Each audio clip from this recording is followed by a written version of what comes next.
Hey, welcome to the Foster Fathers Podcast. I'm Chris. I'm Kyle. And this is a podcast all about foster care, adoption, and fatherhood. We hope that you feel welcome. We hope that you feel that you belong. And we're glad that you're here to share this time with us. Let's go.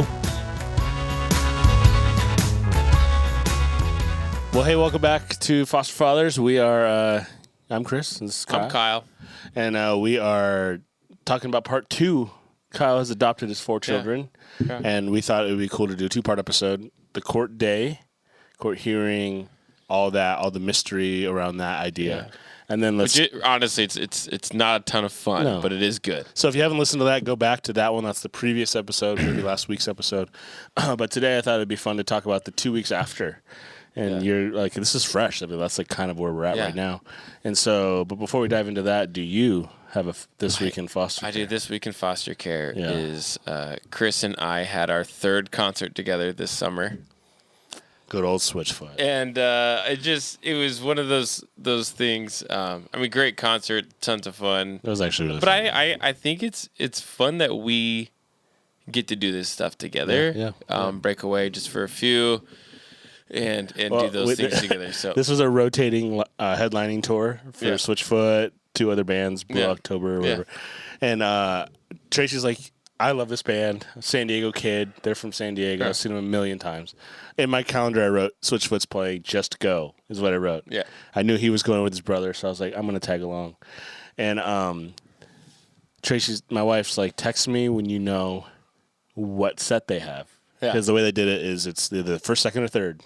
And I'm kind of hoping they're third, like you hang out on the lawn, the lights are down. Yeah, dude. Encore. Dark. You get the light show.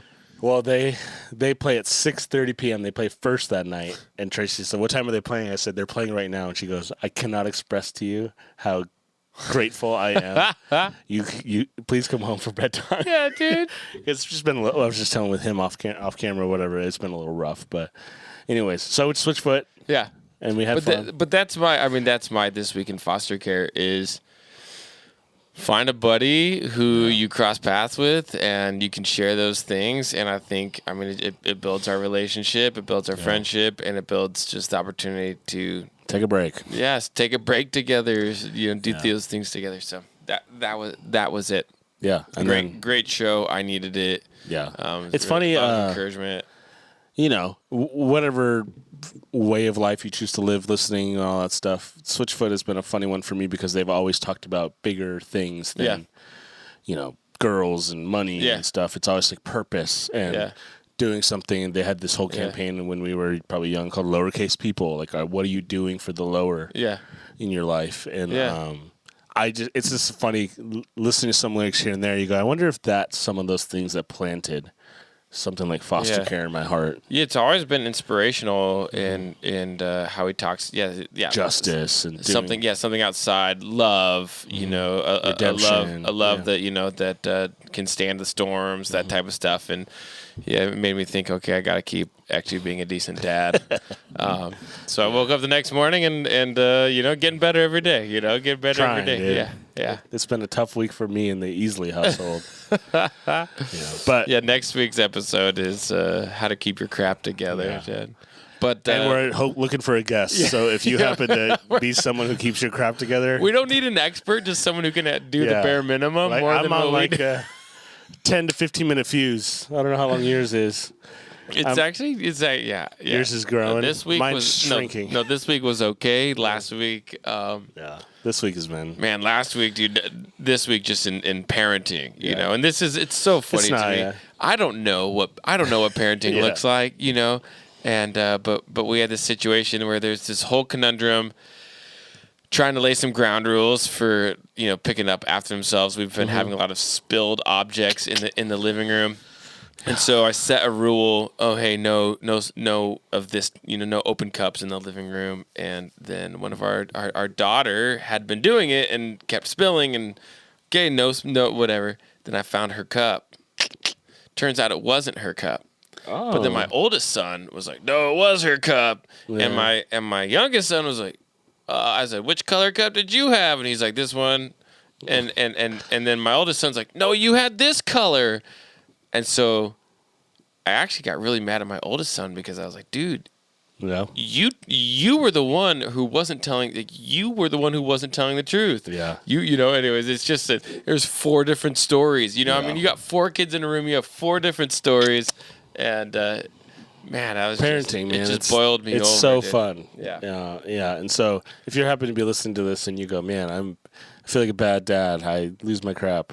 Well, you're with you're with like company.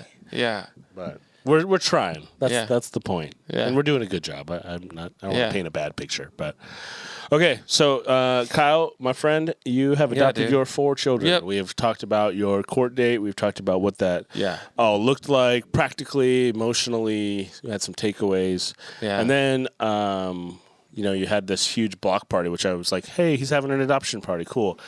Come to find out he roped off the whole block. So that was cool. Bounce house. Yeah, bounce house. Corn dog. Corn dog shack, dude. This is super good. And I think, just to, I don't know how much you want me to go into, but for us, so here's just to apply it to foster care, there's kind of 2, there's 2 groups, 2 camps on this philosophy. And one is, of course you want to celebrate it. It is a significant moment, but you don't want to over celebrate it, because for these kids, this is a moment of loss, of their world falling. This is kind of the stamp on their world falling apart. Yeah. And so we considered, hey, do we just keep it simple? Blah, blah, blah. What does it look like for the psych family to celebrate, right? And we don't do things quietly. I mean, we had a 350-person wedding, right? Yeah. When Jessica graduated grad school, we actually did a very similar function and had 100-something people show up to celebrate her graduation. It was middle of COVID, and they gave us 2 weeks. There was 2 weeks in the middle of COVID where they said, yeah, you know what? You can have parties again. Do whatever you want. Yeah. And so we did, and we had just this huge party, and that's something that we've always done. And so what we wanted to make clear, and what we've talked through and continued to talk through, and this is something. Here's another takeaway. This adoption is one day. Same thing like a marriage. A marriage is a wedding is one day, but a marriage is a lifetime, right? Yep. Adoption is one day, but a family is a lifetime.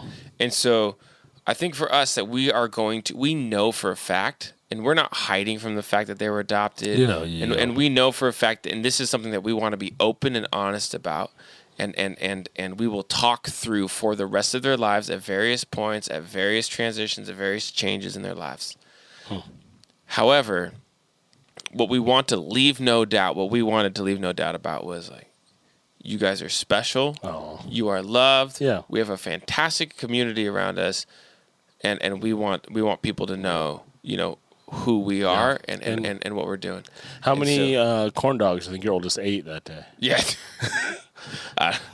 He definitely knows how much he was loved in corn dogs. Yeah, dude. And these corn dogs were massive. World's best corn dog. When someone says world best, I kind of okay. Yeah, but they're pretty good. They were real good. Yeah. So back up just a little bit. We have the date.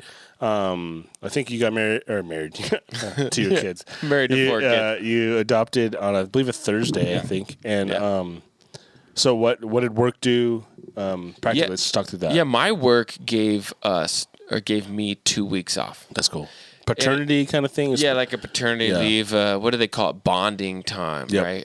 They call it bonding time. Did you see the state of Idaho approved 4 or 8 weeks for state employees? Yeah, so this is really cool. And I mean, if you're a state employee. If you're a state employee, the state of Idaho, as for state employees, they get 8 weeks paid leave at foster care placement. Yeah, that's great. And here's what first foster care. First, yeah. And I did discuss this with our HR director, and he said, well, the hard thing is, someone could have multiple foster care placements. You're like, that's kind of the point. Yeah, and I just every 8 weeks.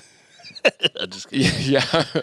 When was the last time you actually went into work? It's been 4 years. How many kids do you have? 14. Yeah. No, but the point for me is that it also is clearly that was a policy. Mm-hmm. Don't get me wrong. Thank you guys for the 2 weeks off. It was awesome. It came at a great time. I was able to. Yeah. It was right as the school was transitioning in. I'm grateful for that. What I am grateful for is my last company had the same thing for our first foster girl, and I got pushback from my bosses because they didn't understand why a man would need time off. Yeah, that's an interesting thing. Yeah. And it was just guys who had different perspective on life, and so I mean that is just be aware of this. Like you can't hate someone for not giving you that time.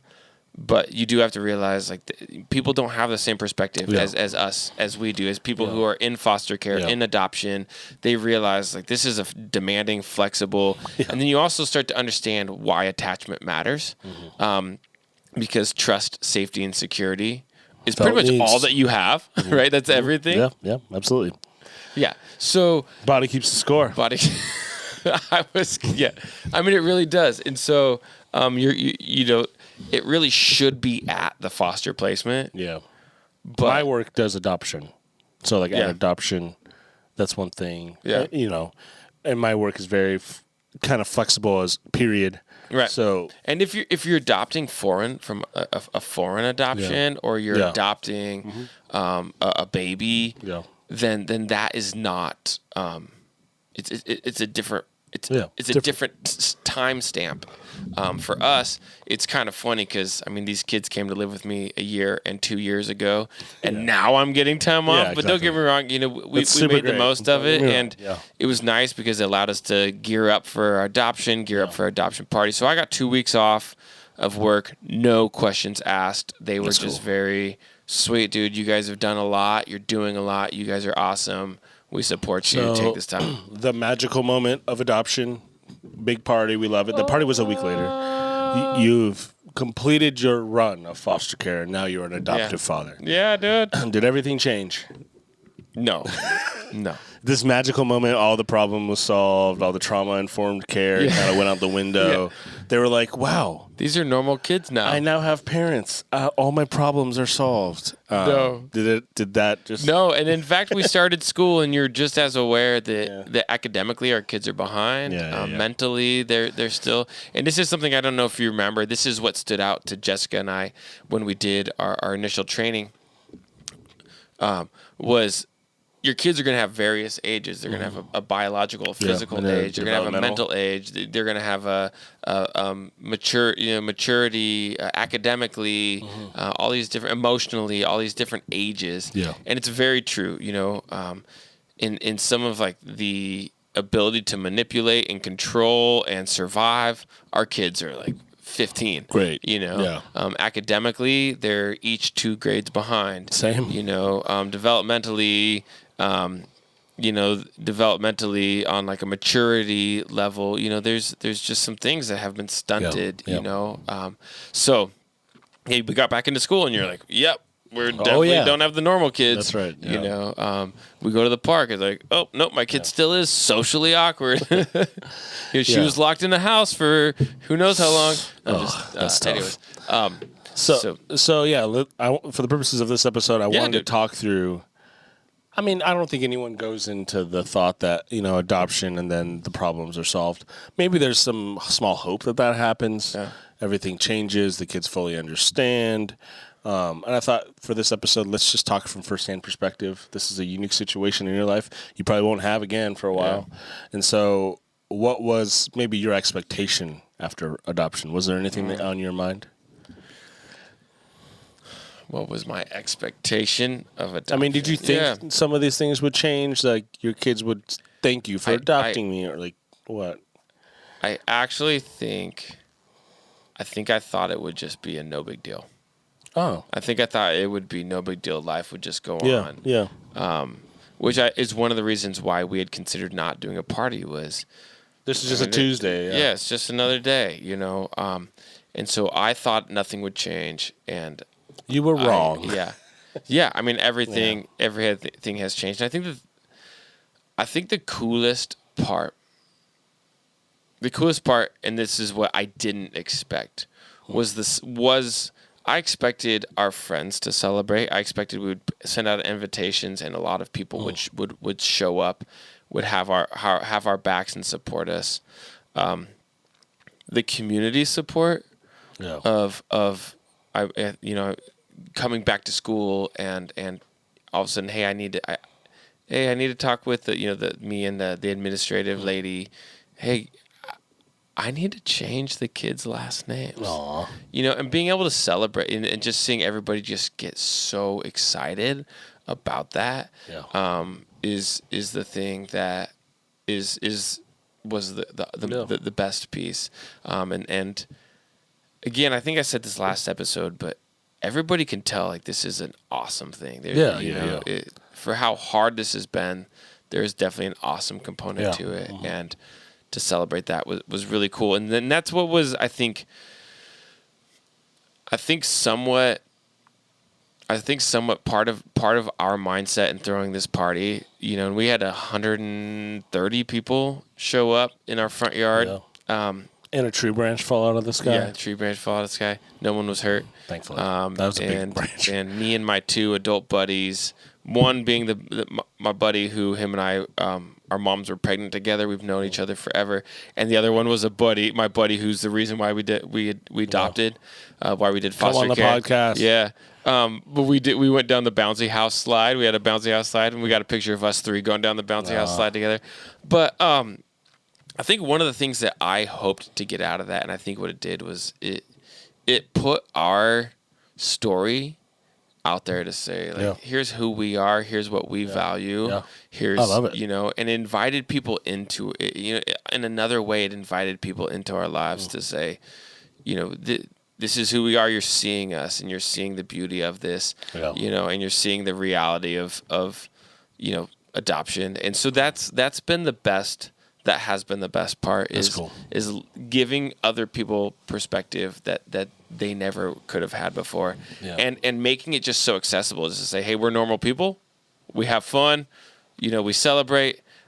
Here's a corn dog. And the interesting thing, as a handful of neighbors, either in inviting them or that night or just in what that relationship opened up, there's like 3 or 4 different neighbors of ours who have adopted, who were adopted as children. Wow. And it's everywhere, dude. Yeah, and it was such a cool piece to to normalize it. I feel like sometimes it's kind of this thing where it's just hush hush, it's quiet, it's under the radar, and we put it just loud and clear. Hey, this is what this is. Yeah, dude. So I mean, if you're listening and you're thinking about have a party, should I have a party? I would say have a party. Yeah, I would say have a party. I mean, we and again, this was our qualifier. Our ultimate one was we did not want our kids to question whether we were excited about this. That's cool. We didn't want it to be just another Thursday. Yeah. We didn't want it just to be, okay, we're all taking So we wanted them to know like where our value was. Well, and I think and we talked about this as we were thinking about this episode and to let the cat out of the bag, I guess. What changes after adoption, what the 2 weeks look like after. They look like the 2 weeks before the adoption, probably. Yeah. And, I mean, talk to us about that. Like, you have 2 weeks off you get to celebrate this adoption, and you did it up, for sure. Yeah. But then life just then you wake up, and it's Friday, and you do Friday things. Yep. And you got to go back to work, and it's Monday, and you got to go back to work. Yeah. And, I mean, going back to school was less stressful than last year, but you still have to go back to school. Yeah. And that sucks everywhere. And I'm still tired. And I didn't even go to school. Having 2 weeks off, is just, I'll be honest. I mean, you're like, yeah, this is cool. I got 2 weeks off. I'm going to connect with my kids. We're going to have so much fun, blah, blah, blah. And then, everybody, the week leading up and the 1 week after, everybody was emotionally exhausted. And you could see it. Yeah. Everybody was, you could feel it in their behavior. You could feel it in I felt it because their behavior was. And the variable is the kids don't probably understand why they're feeling such a certain way. Yep. And like our daughter right now, and, she's a lot younger and less privy to what happened. Right. So we'll have that conversation her whole life. But she's about to start 2-day-a-week daycare. Whoa. She's potty training. Yeah. And she is not responding the way she's used to responding. And she's 3. I get it. Like, there's certain parts of, like, the fact that she's just 3. Yeah. But I feel like in a way, and I've had a 3-year-old before, and so I know, and that's every kid's different. I'm not like downplaying that. At the same time, our daughter suffers and has the dysregulation stuff where she just doesn't know how to close the loop in her brain sometimes, and that has just shown up. And my wife and I had like a timeout conversation, like, okay, what's happening? Are we doing something wrong? Yeah. And she goes, that could be the scapegoat for some of her story with exposure and all that stuff. But at the same time, you go, wow, she may be one that navigates that does like crazy meltdowns that our other kids don't experience. Right. And it's hard, and she may not even know what's happening. This is regular to her, obviously. Right. But when that change comes, when we have a new nanny, we had to switch our nanny because of things like that, and with us working and all that. So everything in her world has kind of shifted, and then she experiences and lashes out in a way that then is exhausting on us. Right. And that's parenting as a whole. But I think there's a little bit of variable in that body keeps the score stuff you keep talking about. But like our daughter, more than our other kids. Yeah. And you have that times 4. Yeah. Well, I mean, yeah, and I mean our kids, fortunately, they are a little old. They are older. We're seeing some massive leaps just in them catching up. It's cool. Emotionally catching up a little bit just because of that safety component.